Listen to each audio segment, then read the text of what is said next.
what are some of the things that she does for your home buyers? What are the things that she picks and helps them appreciate and understand about the homes they're buying?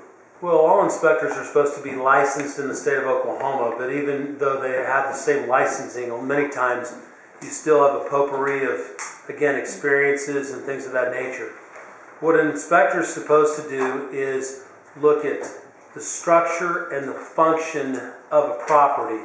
So what they're going to do is look at the glass, heat, air, roof, electrical, structural, plumbing, appliances, windows, those kind of things.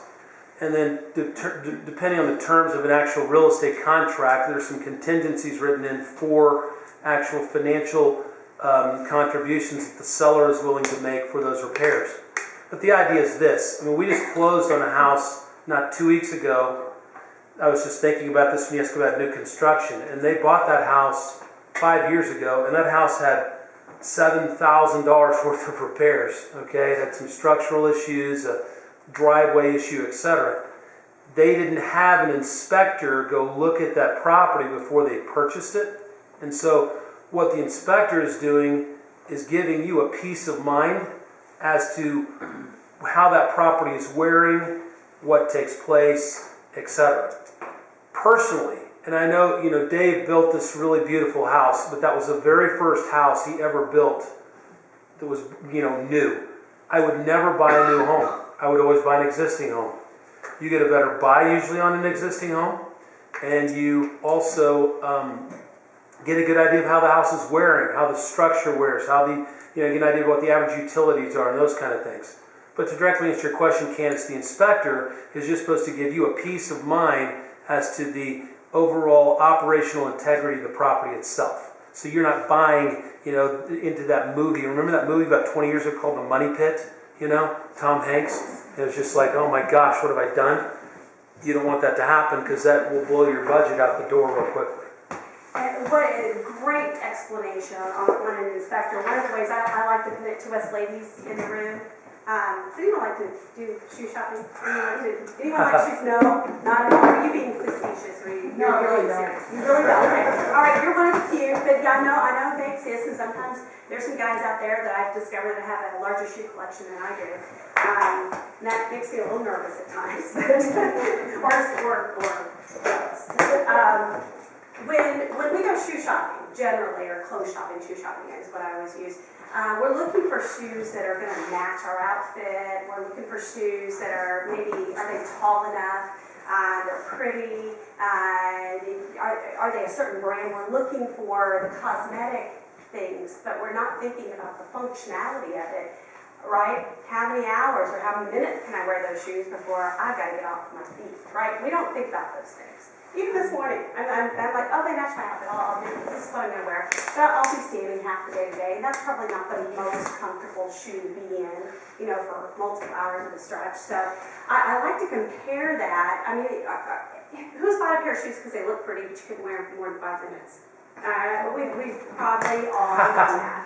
When you go to buy a home, okay, we're walking in. It's an emotional attachment for every single one of us in this room. When we walk into a home, it's emotional. When we walk in, wow, I really like the color of that wood, or I like the fact we've got hardwoods, or that's a great backyard. I've got a nice view. We're looking for those things that make us feel good. And what an inspector is going to do from a budget perspective, it's very important that we're only looking at what's going to happen to your finances upon the purchase of the home. We're not looking for future expenses that you may have if you have to replace the roof, if the home had some foundation problems, or there were some water issues. What are the things that may go wrong? Is your hot water tank going to expire in a month or a year or 3 years from now? What are those future expenses going to be? And with a good quality inspector, and one that has sold many, many homes, knows what a good inspector should be doing and what a good inspector is going to cost you. Don't go cheap.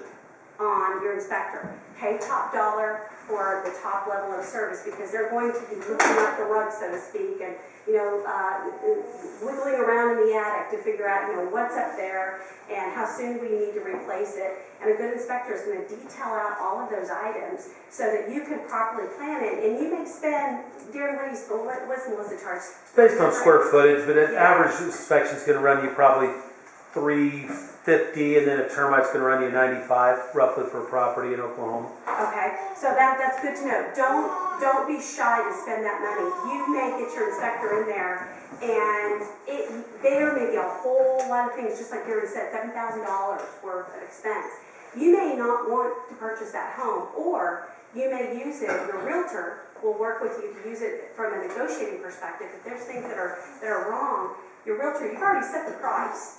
But if your inspector comes in and determines that a hot water tank is going to be needed very soon, that's where Derek can go to work and help negotiate that. So when you move into that property, you've got updated equipment. So use it as a negotiating leverage. So think about from that perspective. Just because we as a mortgage company don't require it, don't skip it. Don't, in fact, don't go cheap on it. Spend quality money investigating using a good inspector. Surveyor, Joey, and I apologize, I forget, is surveyor required in Oklahoma or no? But kind of, it's a lot different from what you're used to in Right. Texas. You don't have, you're not required to do the, what do you call it, the pitch or the Meets and bounds and... Pin and stake. It's just a surface survey of the property, just showing you where it's located and if there's any.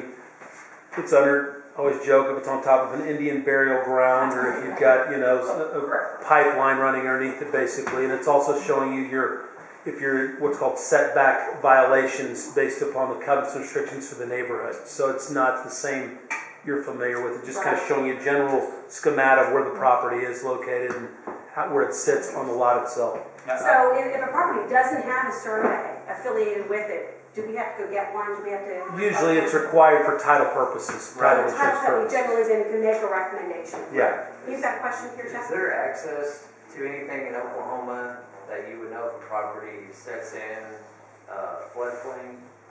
Or is that like a surveyor, or is that something? FEMA will do that. You can go to, FEMA usually has a website. The issue is though, for instance, in Edmond, we had a couple of neighborhoods several years ago that flooded, and those properties weren't in the FEMA floodplain.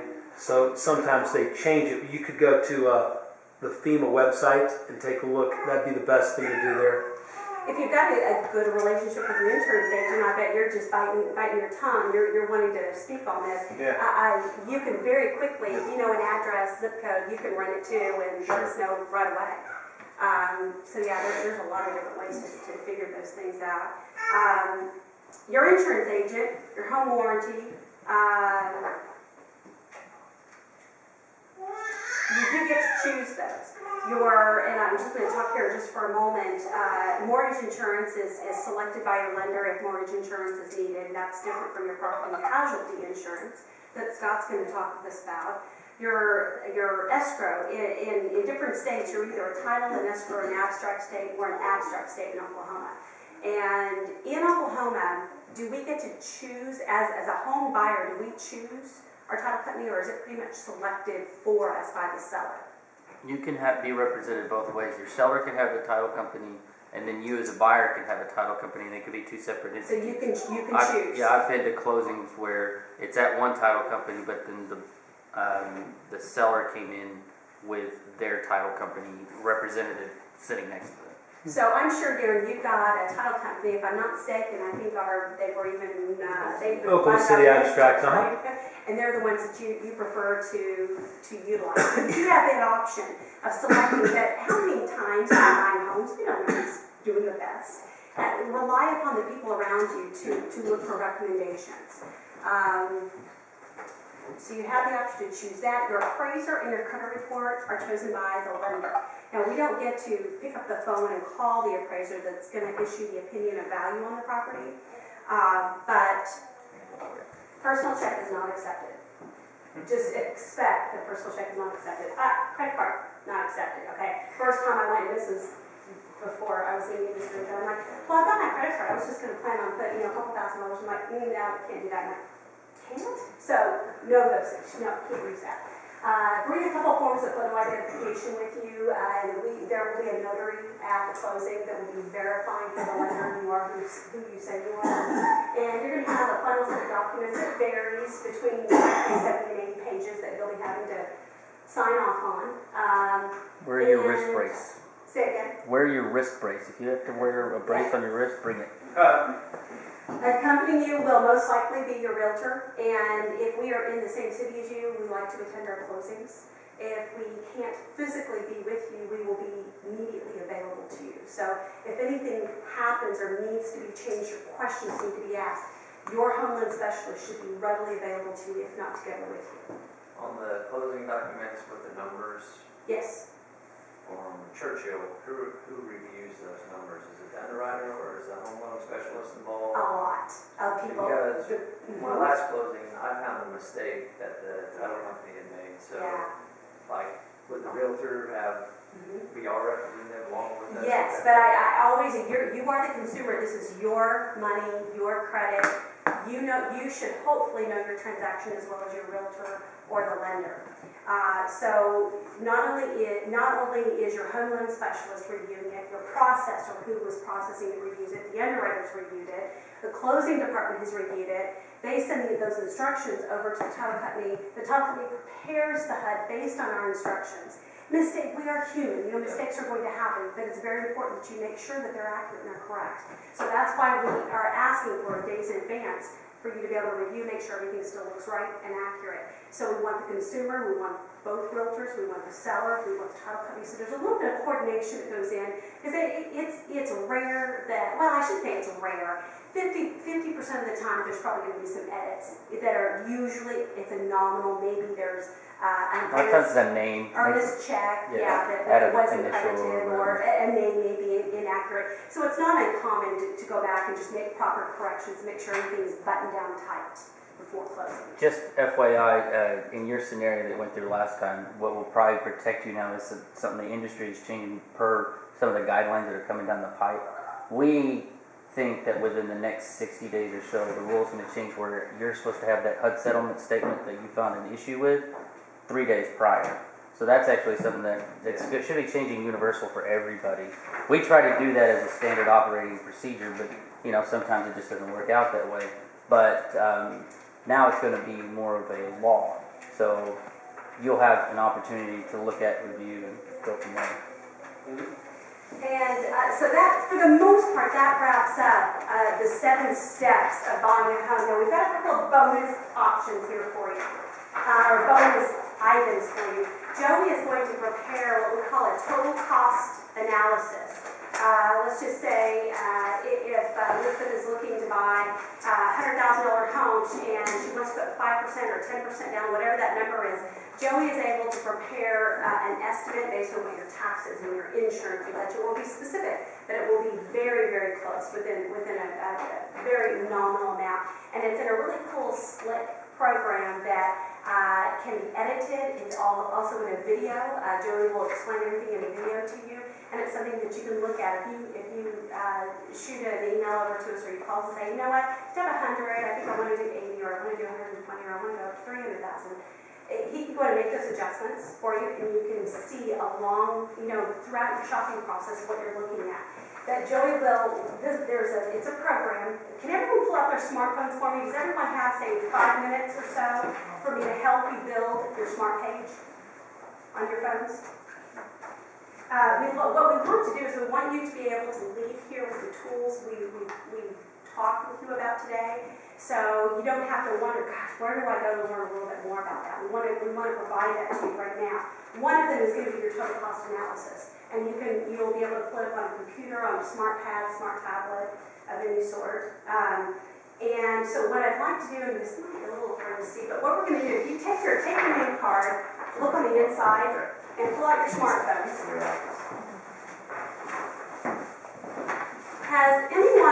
Is there anyone in the room that has done categories on their, kind of combined their apps into one category? Like if you use 3 different banks, you put them all in maybe under a bank category. You have Android's a little different. Android, okay, and that's where I may need your help there. I'm going to talk to the iPhone folks right now, and then maybe if I share what we do on the iPhones or the iPads, you might be able to help us uncover how do we do that on the Android. I know there's a way, but I don't know specifically myself how to do it. So who has an iPhone? I know there were 2 or 3 that raised their hands. Okay, so what you'll first want to do is, let's first go get Dave. We all know who Dave Ramsey is, but let's go get Dave. Does anyone have Dave Ramsey's app on their page? Okay, cool. You've got it. Great. Any iPhone users that don't have Dave Ramsey already? Okay, so we've already got it. Now, what you most likely don't have is your mortgage coach, which is what you'll be able to view your total cost analysis in. So go out to the web. Actually, I apologize. Go out to your app store and look up mortgage coach. And on the Droid, it's Google, right? Is it the Google store versus the App Store? And look for mortgage coach. When you see it, mortgage coach is going to look, oops. Mortgage coach is going to look like the one in the center. You'll see 3 bars, black background, 3 bars. Did you guys find it? You found it? Okay, very good. Now, do you know how to load it up to your... It is free. All of these are free. Drop that onto your home screen. Do you guys know what I mean by drop it on your home screen? Does that make sense? Is that still proper language for you? It works. Okay, it works. Okay. You're going to have to teach me here. Let me know, once you guys have done that, just let me know. We're going to drop maybe, let's see, 1, 2, 3, 4, 5, 6, 7 or 8 apps to our home screen, and then I'm going to show you how to combine them into one app. What you got? Oh, but that I can't help you with. I'm sorry. Help with law things. I can't help you with that. I know your password. I don't know. 15 Hey. on a daily basis. I'm going to step back here because I want to watch you guys.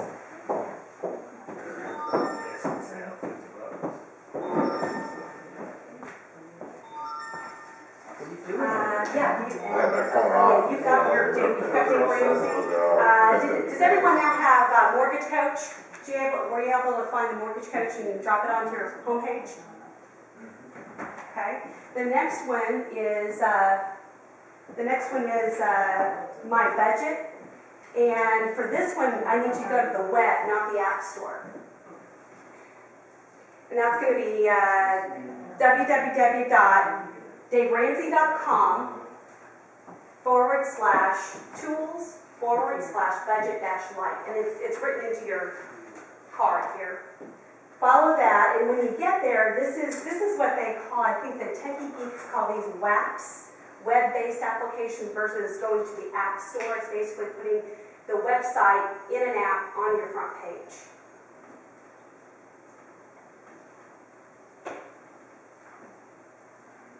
You guys tell me if I'm going too fast. You tell me when you're ready to move next. Candace, what was it? DaveRamsey.com Yep. / DaveRamsey.com/tools/budget-light. We'll get you one of these too. I'll help you. And you know what? I'll give that to Eric. Give one of these to you. Eric, I apologize. I took your cheat sheet. You're all right.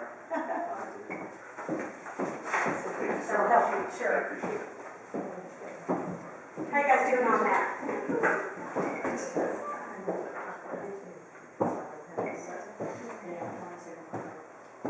Ready for the next one yet, or still working on the last one? How are our Droid users coming along?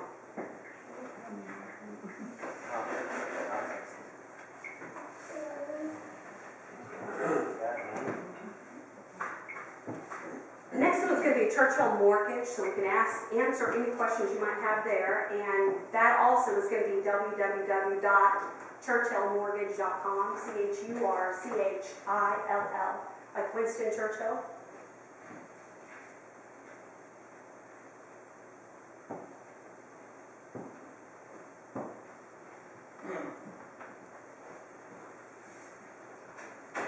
Darren is, I'm assuming, I did assume since you're doing one.com, that you have a website specific to you guys that's up and running WEBB.com.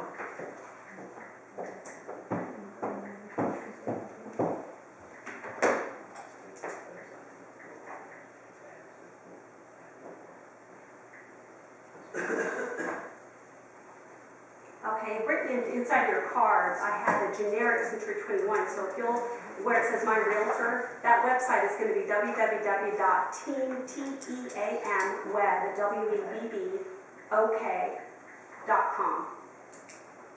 That'll be, say again. Okay, as in Oklahoma. .com. And that's not an app, that'll be a web page.